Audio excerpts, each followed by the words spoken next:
Hello everyone, welcome to the challenge of 75 days heart challenge. आज है day 2 हमारे challenge का। और सबसे पहले तो sorry for the delay video upload करने में, बट हियर वी गो। ये मैंने डे 1 का भी एक बार दिखा दिया, तो क्योंकि उसमें मिडेवल हिस्ट्री का जो वन शॉट था वो मैंने पूरा कंप्लीट नहीं किया था। मुझे विजयनगर एम्पायर तक ही मैंने किया था, उसके बाद करना था।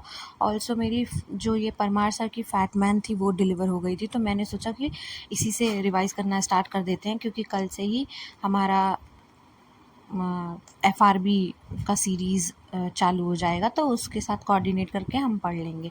तो सबसे पहले मैंने स्टार्ट किया यहाँ पे, और मतलब अच्छी बुक है, काफ़ी अच्छी बुक है। बट मैं एक चीज़ सजेस्ट करना चाहूँगी कि जिसने भी अभी एक बार भी इन टॉपिक्स को नहीं पढ़ा है और बिगिनर है, तो प्लीज़ फैट मैन बुक के लिए मत जाइए। सबसे पहले आप लूसेंट खरीदिए, उससे पढ़िए, वन शॉट करिए। अगर आपको ज़रूरत लगती है तो यूज़ करिए इसको, अदरवाइज़ कोई ज़रूरत नहीं है।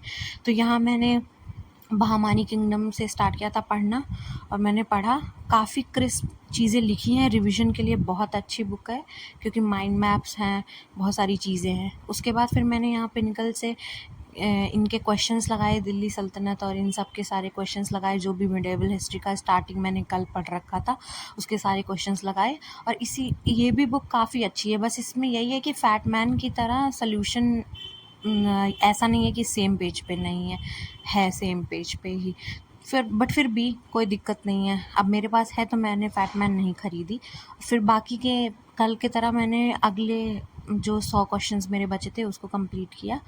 इसको कंप्लीट करके और उसके बाद फिर नीतू सिंह की वॉल्यूम 1 से मैंने टेंस के 50 क्वेश्चंस लगाए, काफ़ी अच्छे हैं, और इसमें भी तुरंत ही सलूशन नहीं है, तो ये चीज़ बड़ी अच्छी है। मैं पीछे से पहले मैंने पूरे क्वेश्चन सॉल्व किया एंड देन अपने आंसर्स मैच किया, और काफ़ी अच्छा स्कोर रहा। और एक्टिव पैसिव वाइज मैम की बुक में बहुत ही अच्छे से लिखा हुआ है रूल्स वगैरह, तो आप इसको ख़रीद सकते हैं, इंग्लिश के लिए काफ़ी अच्छी बुक है। और बाकी का मैं 50 to 100 अगले दिन करूँगी वॉल्यूम 1 का। फिर नेक्स्ट अब ये है कि मैं वॉल्यूम 2 भी डेली करती हूँ, तो इसलिए मैं 50 क्वेश्चन ही मैंने रखे हैं।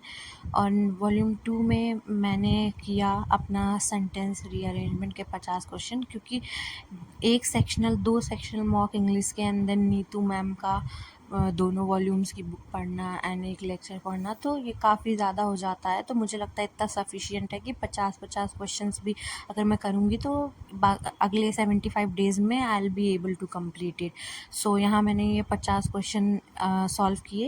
एंड नेक्स्ट स्टेप मैंने DI का पिछले दिन के उसमें चैलेंज में आधा लेक्चर किया था, तो मैंने क्या कहते हैं अगले दिन बाकी का जो बचा हुआ लेक्चर था, क्योंकि ये लेक्चर जो यूट्यूब पे वन शॉट है तो ये 4 घंटे का था, तो मैंने 2 दिन में इसको पूरा कंप्लीट किया। एंड देन मैंने प्रॉफिट लॉस पढ़ा हुआ था, तो इसलिए नेक्स्ट उसका टॉपिक था डिस्काउंट, जो कि प्रॉफिट एंड लॉस से ही जुड़ा हुआ था। तो मैंने कहा कि अगर मैं क्वेश्चंस लगाऊंगी तो इससे पहले मैं प्रॉफिट एंड लॉस के साथ डिस्काउंट भी रिवाइज कर लेती हूँ, ताकि मेरे लिए ईजिली मैं क्वेश्चंस को सॉल्व कर पाऊँ और मुझे कोई दिक्कत ना आए, क्योंकि परसेंटेज मैंने ऑलरेडी पढ़ रखा है। तो मैंने ये रिवाइज़ करके इस टॉपिक को ख़त्म किया। फिर उसके बाद मैं रीजनिंग पे आ गई, और रीजनिंग पे आज नंबर सीरीज़ में जो क्वेश्चंस आए थे वो काफ़ी मेरे से रिलेटेबल लग रहे थे, मुझे समझ में आ गए, क्लिक कर गए, तो तुरंत ही सॉल्व हो गया। तो उसमें सिर्फ एक ही क्वेश्चन गलत हुआ, तो मेरे स्कोर 47.5 मार्क्स थे। एंड देन क्वान्टिटेटिव एप्टीट्यूड का मैंने 26 सितंबर का 3rd शिफ्ट लगाया, और उसमें 34 अगेन वही गलती है कि ज़बरदस्ती की गलती करना और चीज़ें कॉन्सेप्ट क्लियर नहीं होना, फार्मूला मिस कर जाना। तो उससे मैंने क्वेश्चन 4 छोड़े थे, और मेरे 3 क्वेश्चन गलत भी चले गए थे।